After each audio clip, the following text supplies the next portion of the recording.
Hello, my name is Robert Byrne from the Deutsches Herzzentrum in Munich in Germany, and we're here at EuroPCR 2018, and I'm delighted to be joined by Michael Lee from Hong Kong and by Clemens von Birgelen from the Netherlands. Welcome. So we're going to talk today about state-of-the-art PCI, and in particular we're going to talk about leaving nothing behind or leaving as little as possible behind. And with that in mind, we're going to talk about three areas in particular. So maybe Michael, I'll start by asking you first about the concept of scaffolds, because we've heard a lot about scaffolds over the last number of years, and maybe tell us a little bit how you see the concept of vascular restorative therapy. Well, I see there are mainly three pillars in this vascular restorative therapy. First of all is the support, and then resorb, and then restore. So take Memoris as example. During the acute implantation phase, it has to perform as good as a DES to offer support so that it has to be proved to be safe and efficacious. And then most of the Memoris will be reabsorbed in 12 months. So that's good for the vascular bed. And then afterwards, the Memoris will restore the vascular natural reactivity. So that's how I would see Memoris as a vascular restorative therapy. Okay.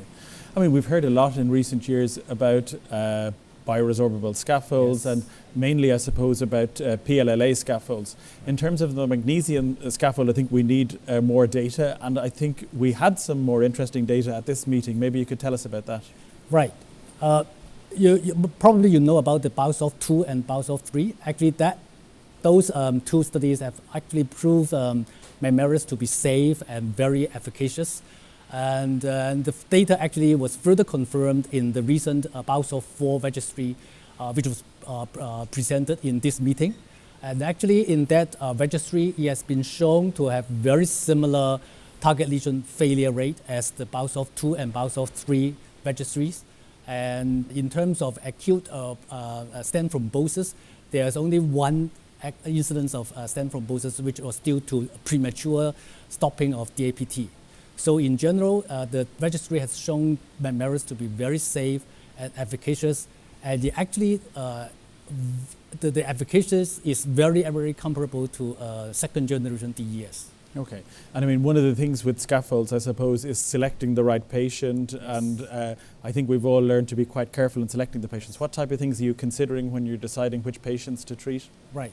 I think that's the most important part. We have to select the right patient, right lesion. For now, we are talking about maybe young patients in stable angina, not the very complex calcified lesions. So we will stick to short lesions with adequate diameters between 2.7 to 3.5 millimeter in diameter.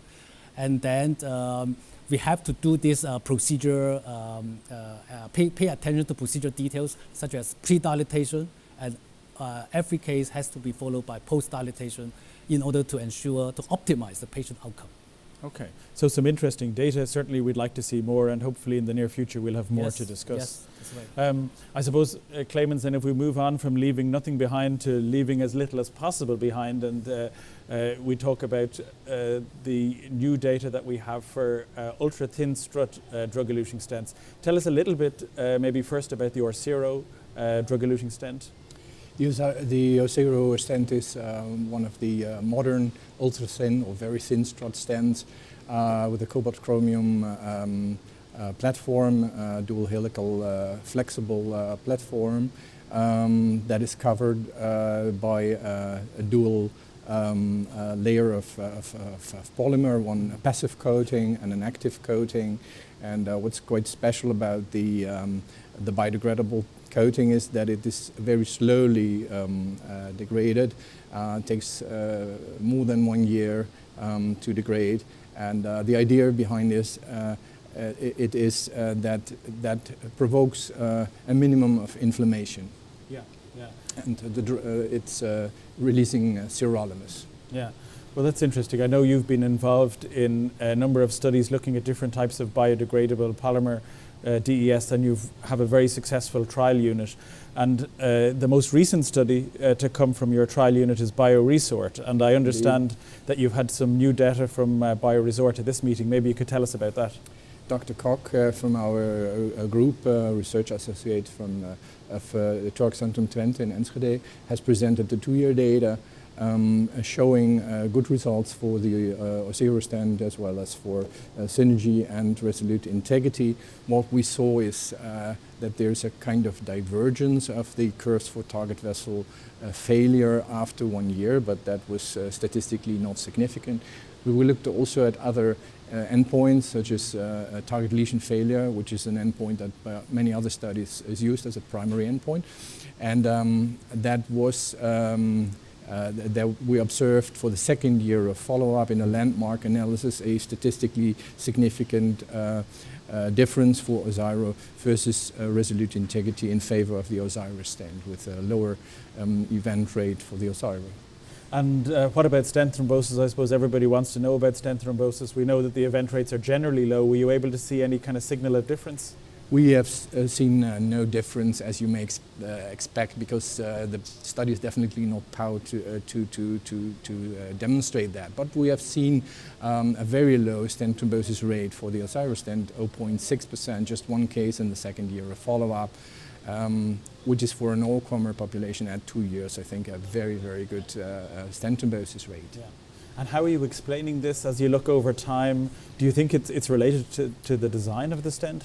I think various aspects could contribute. I mentioned the target lesion failure rate, which was certainly very good during the 2nd year of follow-up, mostly related to a low rate of target lesion revascularization in the Orsiro stent arm. So the thin struts may play an important role in terms of reducing that. But the coating, which is also quite unique, could be beneficial in terms of a reduction of stent thrombosis.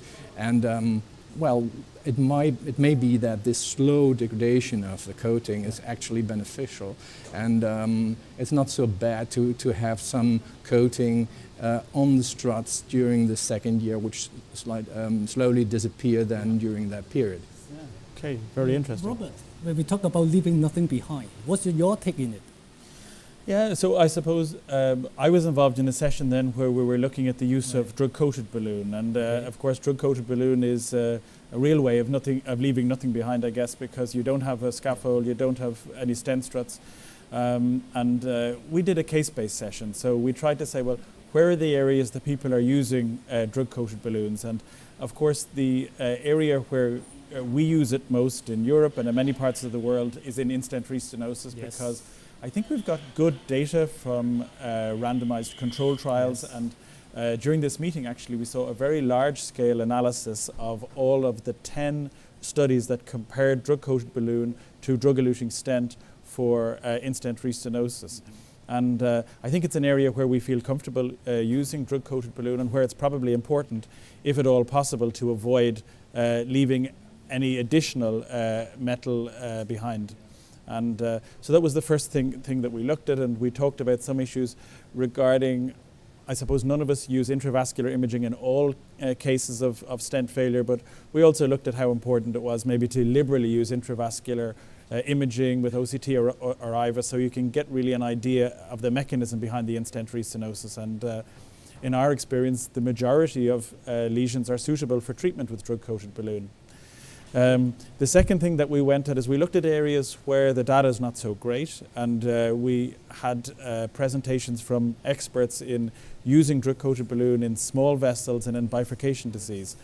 And this is an area that's also always interesting for us as practicing interventionists, because we see patients with very diffuse small vessel disease in the distal LAD, and we're looking for an alternative solution, and maybe we think scaffolds aren't so far to help us in this area because we're concerned particularly about small vessels. So we saw some interesting cases of drug-coated balloon only in distal disease, and also we had finally a look at this kind of tricky situation of Medina 001 bifurcation, where just the ostium of the side branch is affected, and you don't really want to compromise the main vessel with the stent if you can avoid it. So we had a nice presentation from Fahim Jafari on that, and with some nice angiographic follow-up.